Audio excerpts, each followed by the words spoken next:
Hello everybody, this is Keagan here and welcome back to the channel, and I am back with a brand new video for you guys, and welcome to another edition of Keagan's Movie Reviews.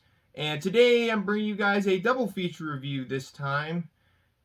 So the movies I'm going to be talking about today are two movies I saw in theaters as of recently. One of them I saw in theaters 2 weeks ago, and the other I saw last night as of when this video was recorded. So let's not waste any more time, and let's go into the two movies I'm going to be reviewing. So the first film I'm going to be talking about in today's review is The Northman, and this is the new Robert Eggers film. And Robert Eggers is the director of movies like The Witch and The Lighthouse, which I did a review on The Witch back in season 2. And I've seen The Lighthouse as well, which I really enjoyed and was one of my favorite movies of 2019. I'll definitely do review that one someday. And The Northman is Robert Eggers' third film and his newest film.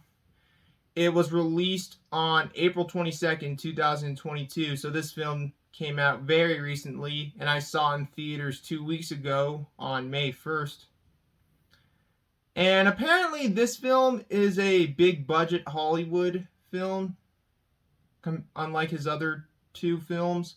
This one was from a major distributor, Focus Features / Universal.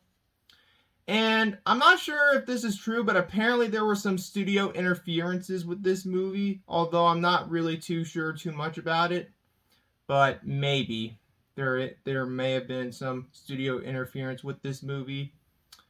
But that's not the point of this review. So I'm going to go into the storyline of the film in a spoiler-free way, and then I'm going to give my thoughts on the movie. So anyways, with that, let's not waste any more time, and let's dive into The Northman. So The Northman follows a Viking named Amlek, played by Alexander Skarsgård. And at the start of the film, Amlek is a young boy who witnesses his village be attacked and massacred by his uncle, who murders his father and kidnaps his mother. But Amlek escapes and vows to take revenge on his uncle and rescue his mother. And then the film flash forwards to 20 years where Amlek is an adult and a Viking, and he continues his quest to find his mother and kill his uncle and avenge his father. While along the way, he meets a woman named Olega, or however you pronounce her name, who was played by Anya Taylor-Joy, who you might know from The Witch. And Olga, or however you pronounce her name, claims to be a sorceress and reminds Amlek of his vow to avenge his father and rescue his mother. Now, it seems like kind of a generic revenge flick, but it's with Vikings, but it's a very art housey kind of movie. It's basically the storyline in a nutshell. But I know that the synopsis of the movie seems a bit generic, but with Vikings. But don't get me wrong, it's a very art housey kind of movie. It's weird, it's brutal, and the battle sequences are pretty epic. And the score is really well done. And I really do like the set designs, the costumes, and all the stuff that was done in the movie. I really enjoyed it. And it was a pretty great movie. Now, I've seen all 3 of Robert Eggers' movies he's directed. Although, out of the 3 that he's directed so far, I'd say The Northman is my favorite. Now, it is worth noting, I haven't seen The Northman since I saw it in theaters back in 2019. But as far as I remember really liking it, and I remember that movie sticking with me the most. And I'd say The Northman is probably my second favorite. And The Witch was great too, but I think I like the Lighthouse out of the 3 he's directed. But I really like the battle sequences, and I really like the movie. It's a weird movie. It's kind of an art housey kind of movie, like his first 2 movies.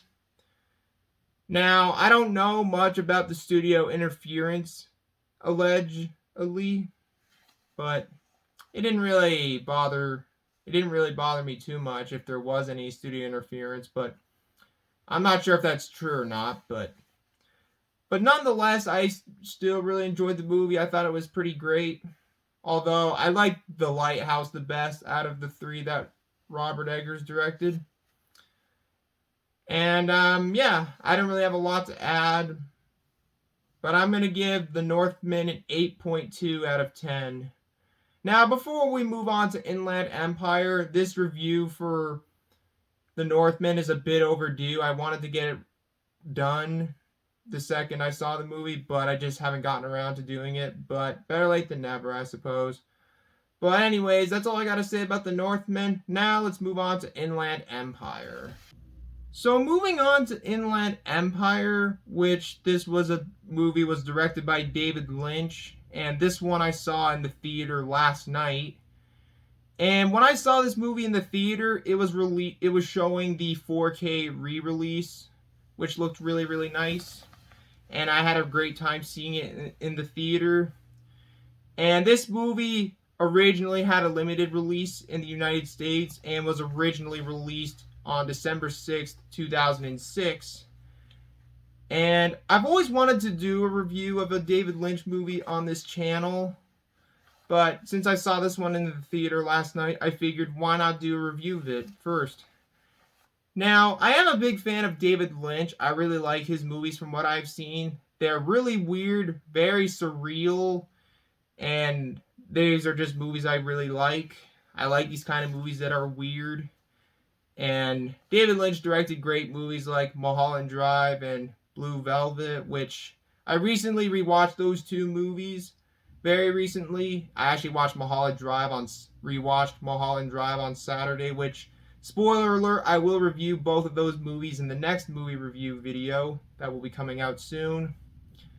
And David Lynch also directed movies like Wild at Heart, Lost Highway, and so on. And Inland Empire is David Lynch's 10th and last movie he's directed. He hasn't really directed anything ever since that movie, not including the 2017 limited series of Twin Peaks, or Twin Peaks to Return, or whatever you want to call it. But yeah, I'm going to try to go into the storyline as best as I can in a spoiler-free way, and then I'll give my thoughts on the movie. So anyways, let's take a look into Inland Empire. I would like to say this before I get into the storyline, is that I'm not really going to go into too much detail in the storyline of the movie, because it's kind of hard for me to describe the storyline for the movie, and I would also recommend you check this movie out with little knowledge about it as possible, or no context about it at all, because I went to the movie without any context of what the storyline is about. And it would be kind of a disservice to anyone who wants to check the film out for themselves without knowing anything about the storyline of the movie. So if you wouldn't want to know anything about the storyline of the movie, click here to get to my thoughts on the movie. And now I'm going to describe the storyline in as best as I can without giving away too much. Now, the film follows an actress named Nikki, who is played by Laura Dern. And Nikki is with a film crew that is planning to start filming a remake of an unnamed Polish film that was never finished, due to the fact that the two actors and actresses that were originally starring in the original film were allegedly murdered, which led to the film not being finished. And it should be worth noting that this film is 3 hours long, and as the film progresses, it gets weirder and weirder the more you watch it, and more surreal. Well, it is a David Lynch movie after all. So that's kind of the storyline, how I can describe it without giving away too much of the story. So now let's go on to my thoughts into it. Now, the first thing I want to say about Inland Empire, that this is not a movie for everybody. Definitely not for a mainstream audience. And this is a movie, you either like it or you don't like it, especially if you're a fan of David Lynch, or do you understand the intentions David Lynch has when it comes to his filmmaking and his style of directing.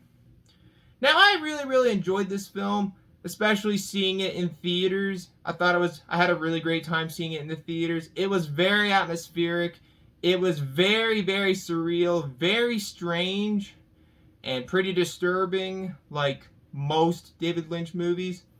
But I really enjoyed it. Although it isn't my favorite movie from David Lynch, that's not to say I didn't like it. I still thought it was a pretty great movie. I really liked the score in the film, which was composed by Angelo. I don't know how you pronounce his last name, but Angelo something. I forgot what his last name is. He also did the score for Secretary and a couple of other David Lynch movies like Mulholland Drive, Twin Peaks, the series, and a couple of other movies. And I really like the set designs, and I really like the style of it. It's a really hard film to follow. This is definitely a movie you'll need to watch more than once to understand it.